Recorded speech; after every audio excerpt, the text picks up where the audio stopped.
ദിവ്യാത്മാക്കൾക്കെല്ലാം വിനീതമായ നമസ്കാരം. നമ്മുടെ ഓരോരുത്തരുടെയും മനസ്സിൽ എത്രയെത്ര സങ്കല്പങ്ങളാണ്, ഏതെല്ലാം തരത്തിലുള്ള ചിന്തകളാണ് കയറി ഇറങ്ങുന്നത്. ഓരോ സെക്കൻഡിലും എത്രയെത്ര വിചാരധാരകളാണ് പൊന്തിക്കൊണ്ടിരിക്കുന്നത്. കടലിൽ തിരകൾ ഉയരുന്നതിനെ എണ്ണി തീർക്കാൻ ഒക്കുമോ?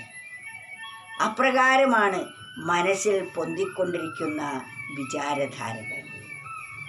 ഈ വിചാരധാരകൾ വളർന്ന് അതിൻ്റെ പുറകെ ശരീരത്തെയും വലിച്ചുകൊണ്ട് പലതരത്തിലുള്ള ഇന്ദ്രിയ സുഖങ്ങൾ അനുഭവിക്കുന്നു ഈ ശരീരം.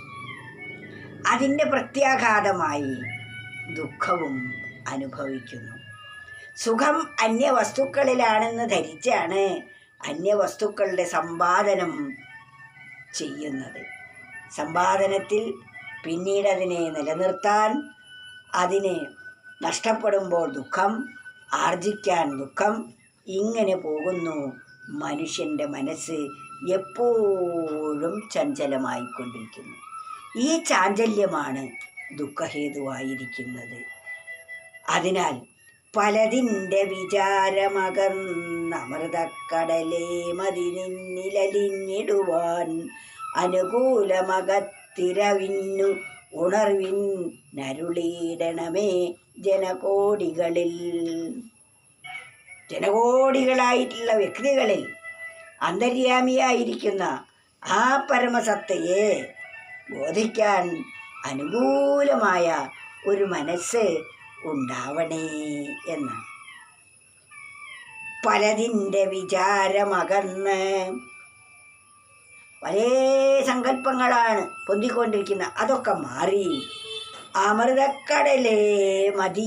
അമൃതമായിരിക്കുന്ന കടലാണ്, ഒരിക്കലും നശിക്കാത്ത നിത്യമായിരിക്കുന്ന ആനന്ദസ്വരൂപിയായിരിക്കുന്ന കടലാണ് ഈശ്വര സത്ത അല്ലെങ്കിൽ പരബ്രഹ്മം എന്ന് പറയുന്നത്. അതാണ് പലതിൻ്റെ വിചാരമകന്ന് അമൃതക്കടലേ മതി.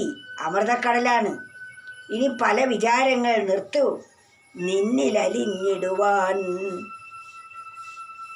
ആ അമൃതാനന്ദ കടലിൽ അലയാൻ ഇനിയും അനുകൂലമകത്തിരിവിൻ നുണർവിൽ നരുളീരണമേ ജനകോടികളിൽ. ആ അറിവിനെ പ്രദാനം ചെയ്യാൻ നമ്മുടെ ഉള്ളിൽ തിരിവുണ്ടാകണമേ. അറിവ് തരയണമേ. എല്ലാ ജനങ്ങൾക്കും ആ അനുഭവം ഉണ്ടാവാൻ അവിടെ നിന്ന് അനുഗ്രഹിക്കണേ എന്നാണ് കവി ഇവിടെ പ്രാർത്ഥിക്കുന്നത്.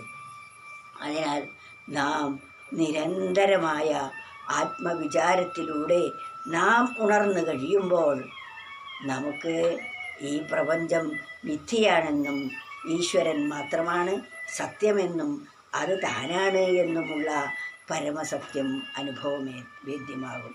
താൻ തന്നെയാണ് എല്ലാവരിലും നിറഞ്ഞിരിക്കുന്നതെന്നും പിന്നീട് തനിക്ക് എന്നെ അറിഞ്ഞാൽ മറ്റെല്ലാം അറിയാൻ കഴിയും എന്ന അറിവിലേക്ക് നാം ഉയരുന്നു. അവിടെ അഭിമാനമില്ല, ദേഹബോധമില്ല, ദേഹമായി രൂപാന്തരപ്പെട്ടതും അതുതന്നെയാണ് എന്ന സത്യം നമുക്ക് ബോധിക്കാൻ കഴിയും. പലതായ ചിന്തയില്ല, ഏകമായ ചിന്ത മാത്രമേ പിന്നീടുള്ളൂ. പലതിൻ്റെ വിചാരമകന്നമൃതാനൻ അമൃതക്കടലേ മതി നിന്നിലലിഞ്ഞിടുവാൻ അനുകൂലമകത്തിരി വിണ്ണുണർവിൻ നരുളീരേണമേ ജനകോടികളിൽ. ഹരേ കൃഷ്ണ ഹരേ കൃഷ്ണ ഹരേ